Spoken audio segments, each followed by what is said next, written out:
મિત્રો, ધરતી પર જે પણ પ્રાણીએ જન્મ લીધો છે તેનું મૃત્યુ પણ નિશ્ચિત જ છે. આ એવું સત્ય છે જેને આપણે બદલી ન શકીએ. પરંતુ શું મૃત્યુ પછી બધાને મોક્ષ મળે જ છે? એનો સીધો જવાબ છે ના. આમાંથી ઘણા બધાની આત્મા ધરતી એટલે કે પૃથ્વી ઉપર સદીઓથી રહી જાય છે. એનું મુખ્ય કારણ એ છે કે અકાળ મૃત્યુ. તમે આજુબાજુ જોયું જ હશે કે કોઈને કોઈ રસ્તા ઉપર દુર્ઘટના બની હોય કે કોઈ કારણોસર પોતે જ પોતાની જિંદગી મૃત્યુમાં ધકેલી દીધી હોય, એટલે કે આત્મહત્યા કરી હોય. આવા મૃત્યુને ધર્મો, શાસ્ત્રોમાં અકાળ મૃત્યુ કહેવામાં આવે છે. આ અકાળ મૃત્યુ એટલે કે શરીર તો નષ્ટ થઈ જાય છે, પણ તેની આત્મા આ પૃથ્વી પર જ રહી જાય છે. પરંતુ આપણા મનમાં એ પ્રશ્ન ઉદ્ભવે છે કે અકાળ મૃત્યુ કેમ થાય છે, એનું મુખ્ય કારણ શું છે અને તેમના પછી આત્માનું શું થાય છે? તો મિત્રો, આનો જવાબ આજે આ વિડીયોના માધ્યમ દ્વારા આપણે જાણીશું.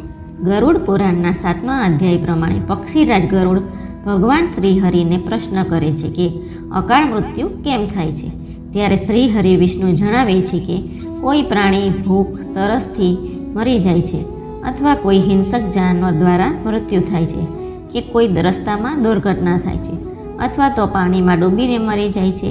આવા બધા મૃત્યુને અકાળ મૃત્યુની શ્રેણીમાં રાખવામાં આવે છે. શ્રીહરિ એમ પણ જણાવે છે કે અકાળ મૃત્યુનું કારણ અનેક જન્મોમાં કરેલા દુષ્કર્મનું પરિણામ છે.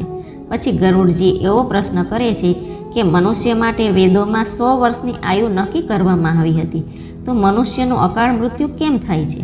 ત્યારે ભગવાન વિષ્ણુ ઉત્તર આપે છે કે એ સાચી વાત છે કે વેદોમાં 100 વર્ષની આયુ નક્કી કરી ત્યારે તેના દુષ્કર્મો આમાં ભેળવવામાં આવ્યા ન હતા.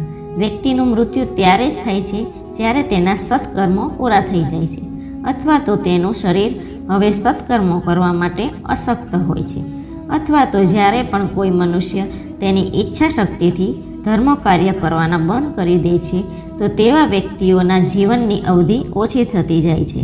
આમ જોઈએ તો મનુષ્યના કર્મ જ તેના ધર્મ છે. માણસનું મૃત્યુ ત્યારે જ થાય છે જ્યારે તેના કર્મોને નિભાવવાની શક્તિ ન હોય.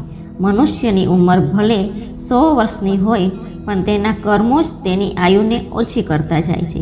તેવા મનુષ્યો જ કેટલાક કુકર્મો કરે છે. એટલા જ બધા માનવીઓ ધર્મ અને અધર્મ વિશે જાણકારી રાખવી જોઈએ.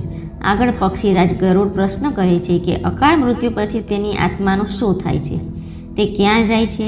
ત્યારે ભગવાન વિષ્ણુ ઉત્તર કહે છે, મનુષ્યના જીવનના 7 ચક્રો નિશ્ચિત જ છે.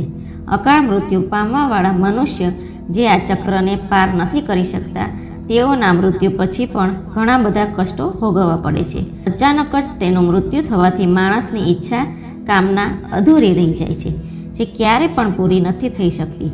એવામાં શરીર તો નષ્ટ થઈ જાય છે, પરંતુ આત્માનો મોહ નથી છૂટતો.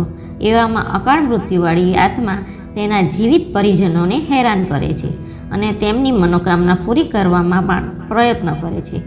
આવી આત્મા પ્રેત અને પિશાચ યોનિમાં કરેલા બધા જ વર્ષે ભટકે છે. આગળ શ્રીહરિ જણાવે છે કે કુદરતી મૃત્યુવાળા મનુષ્યને 45 દિવસ બાદ તેનું શરીર બીજું મળી જાય છે, પરંતુ અકાળ મૃત્યુવાળી વ્યક્તિને ભૂત, પ્રેત, પિશાચ, ઉષ્માટા, બ્રહ્મરાક્ષસ, વેદાંત અથવા ક્ષત્રપાલ યોનિમાં ભટકે છે. તેની આત્માને શાંતિ નથી મળતી. આગળ પક્ષીરાજ ગરુડ ભગવાનને પ્રશ્ન પૂછે છે કે આત્માની શાંતિ માટે શું કરવું જોઈએ? ત્યારે ભગવાન ઉત્તર આપે છે કે અકાળ મૃત્યુ થનાર વ્યક્તિના સગા સંબંધીને નદી કે તળાવમાં તર્પણ કરવું જોઈએ. સાથે સાથે મૃત્યુ થયેલી વ્યક્તિ માટે પિંડદાન અને ધર્મદાન કરવું જોઈએ, અને તેમની પાછળ એવા સત્કર્મ કરવા જોઈએ જેનાથી તે આત્માને જલ્દીથી મુક્તિ મળી જાય છે. આવા સત્કર્મો 3 થી 4 વર્ષ કરવા જોઈએ. તેના થકી અકાળ મૃત્યુવાળા વ્યક્તિને મુક્તિ મળી જાય છે, બીજો જન્મ પ્રાપ્ત થાય છે. મિત્રો, અકાળ મૃત્યુથી બચવા માટે આપણે સત્કર્મ કરવા જોઈએ, અને સાથે સાથે દાન, પુણ્ય અને ભગવાનને પ્રાર્થના કરવી જોઈએ, કેમ કે પ્રાર્થનામાં ભાગ્યને બદલવાની શક્તિ હોય છે. એટલે જ તમે પણ સારા કર્મ કરો અને બીજાને પણ પ્રેરણા આપો. મિત્રો, તો હું ઉમ્મીદ કરું છું કે તમને આજનો આ વિડીયો ગમ્યો હશે. જો ગમ્યો હોય તો ચેનલને સબસ્ક્રાઈબ કરો. ધન્યવાદ.